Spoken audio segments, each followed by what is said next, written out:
no matter you're against it or for it, maybe we have all been treating the forward-facing sonar wrong. Now, if you live in North America and follow tournament bass fishing, you are probably aware of the debate on the topic of live forward-facing sonar or live scope. A lot of the debates on this topic rooted from the following.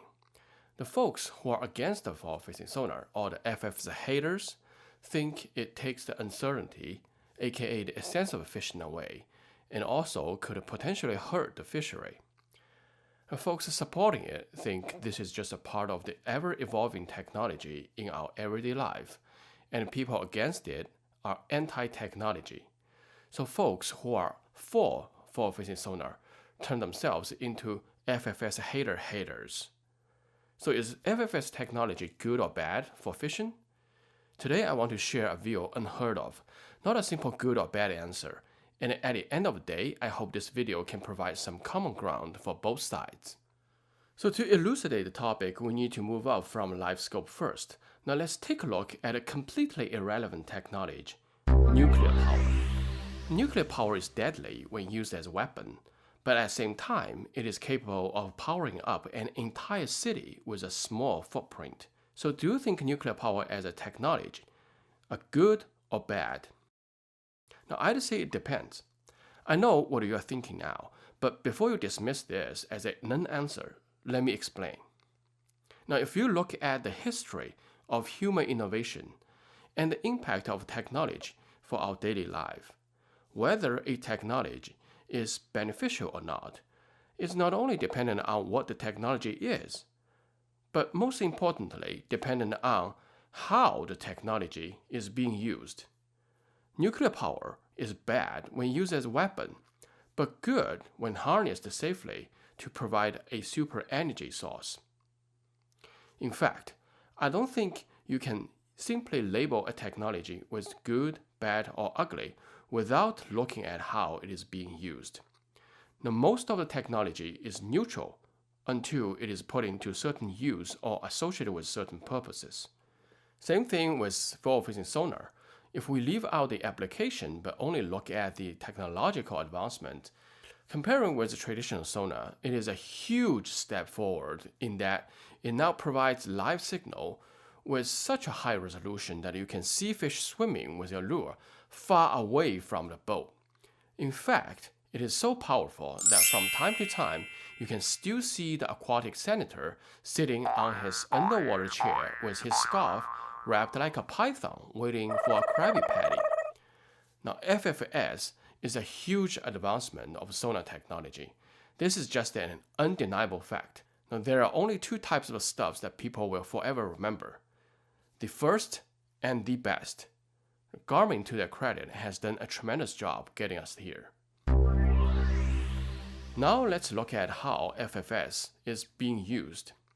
Now it is used to scan structures and covers nearby to locate fish and track them, which a lot of the 2D side scan, down scan, 360 all could do.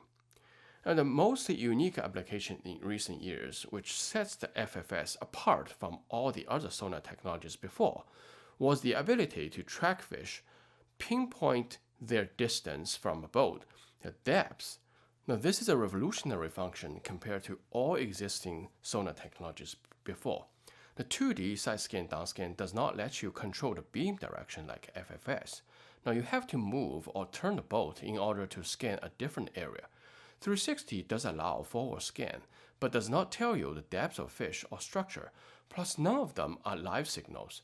So in a nutshell, these powerful functions allow anglers to detect the fish way earlier and far away from a boat, at the same time knowing their location and depths, to guide the next cast and to see how the fish like the offering or how they react to the change of a presentation, etc. So essentially, it is almost like a sight fishing, not restricted by distance, depth, and water clarity. I'm not saying there are no limits of counter FFS, but in traditional sight fishing, which uses our bare eyes, if you want to see fish-lure interaction clearly, usually it will take almost perfect conditions, such as good water visibility, calm wind, appropriate depths and distance, right light angle, and right seasonal fish behavior such as spawning to all come together to make it happen. But with FFS, the fundamental change it brings to fishing, in my opinion, is it essentially takes the strike zone consideration out of the equation. Now anglers are able to keep the bait in a short distance of the fish, and this is why we are seeing a lot of super finesse techniques being so deadly with FFS. This is a topic, however, for another day. Now in short, these advantages provided by FFS are indeed why so many fishermen immediately become fans of FFS, because this technology has boosted the efficiency and effectiveness of fish finding and just flat out helps people to catch way more fish. So this is how FFS is being used. Now the next big question is FFS a necessary technology in the way it is being used today? Let's switch gears a little bit and look at the technologies in an ER room. Now, to save life, the more options we have, the better. The more advanced the medical technologies become, the better. Now, to this end, perhaps no one will be against developing the technology to the fullest for an ER room. For instance, if we could have something like an AI-powered Big Hero 6, which is able to scan a patient in a split second and determine the root cause of the medical emergency precisely, rather than waiting for hours for the doctor go by his or her diagnosis routine or waiting for the results of blood work, MRI, CT scan to come back. Wouldn't that be helpful to save more lives, as well as to shorten the waiting time in an ER room a little bit? The other example would be the fight against the cancer. Now, shouldn't we bring all the technology available and evolve new ones to fight this yet-to-be-cured disease? Now, I certainly think we should. These two examples are where life is at stake. There is absolutely necessity to use the best technology and develop more. Now, back to fishing. Do we have comparable necessity to reveal fish under our eyes almost all the time? Now, as far as I can tell, fish has not all of a sudden evolved into being able to hide completely from us anglers, and they are not able to avoid every single lure or hook.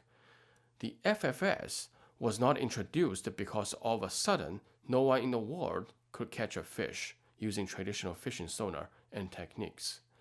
Now, I'm not sure if FFS for fishing could be compared to life-saving technologies in the ER room. The medical examples are literally full-on wars of mankind versus disease. But here, we are still talking about fishing, which is a game, not a full-on war of human versus fish.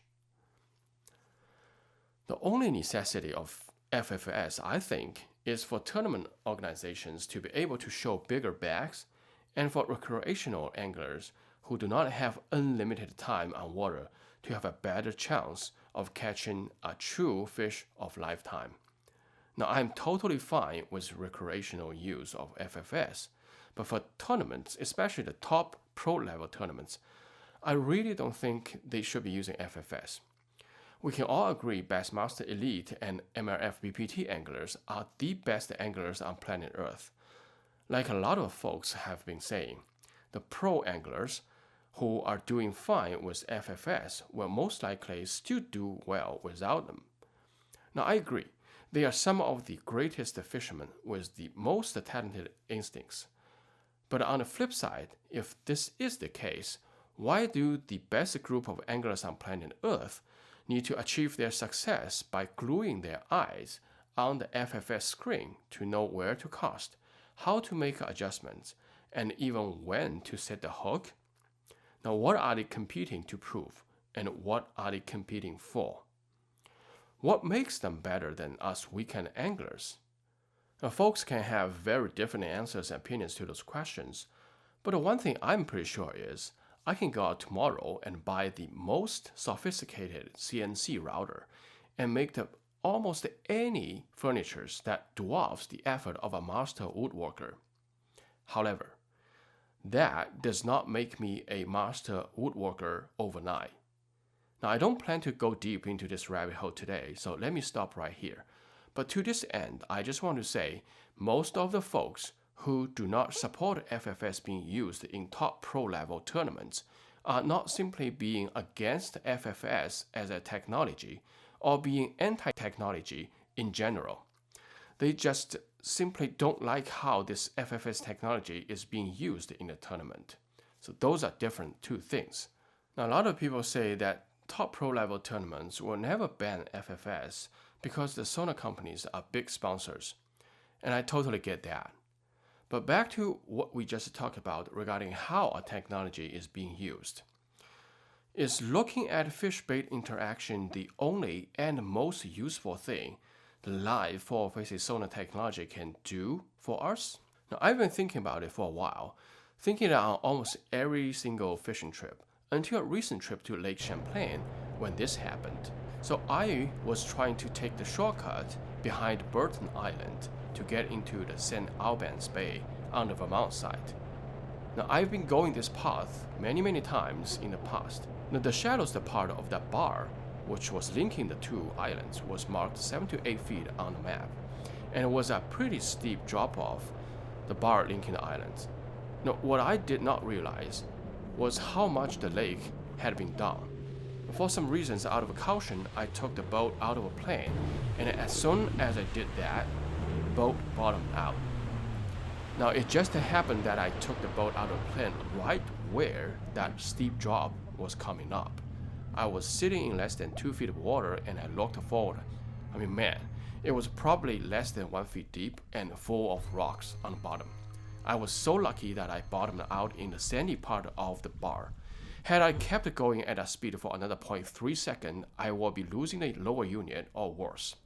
And luckily, after checking the prop, shaft, and the lower unit, they were all okay, and I was able to continue fishing. Beautiful fish. Yes, sir. Well, we've probably all hit something underwater or close to that. And there's essentially nothing to watch out for us unless you are really familiar with the area. Now, some of the southern waters are notorious being lower unit eaters. Well, some of the hazards can be marked on map, but water fluctuates and conditions change, and there could be floating timbers or docks like the recent one that West Logan hit on Lake Champlain in August. Now, this incident really got me thinking, what can we do to improve boating safety, now specifically regarding the submerged hazards?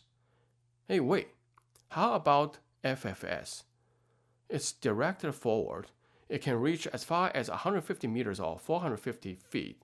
Its live signal means it has very little lag, suited for higher speed cruising. What if some of the sonar companies could develop the live forward-facing sonar technology into a submerged hazard scanner, which will send the boater alarm of obstacles straight ahead where the boat is heading? Now, let's say the FFS detects an obstacle 100 meters ahead at 50 miles per hour speed. The boater will have about 5 seconds to react. At 40, it becomes 6 seconds. In southern waters, where submerged timber are everywhere, you could even imagine the FFS ping the forward at a cone and calculate a path for the boat to navigate through. Now, something similar has already been developed for the commercial vessels. It's called navigation sonar, but those are for the detection of those big obstacles. And for bass boats and smaller recreational vessels, but higher speed, what we want is a very responsive but higher resolution forward-facing beam, which is able to detect much smaller obstacles. And they will be able to probably set the water depths based on the draft your boat is really pulling. A lower unit is 2 to 3 grand. A boat is $70K, and the life is invaluable. How much is this device worth?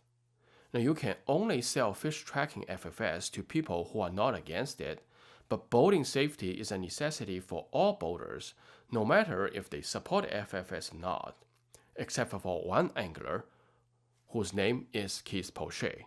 If you know what I'm talking about, go check out his YouTube channel, which is called Off the Grid. This guy drives his boat on land. He does not need any water to drive his boat. Well, once you check it out, you will know what I'm talking about. Anyway, back to the topic.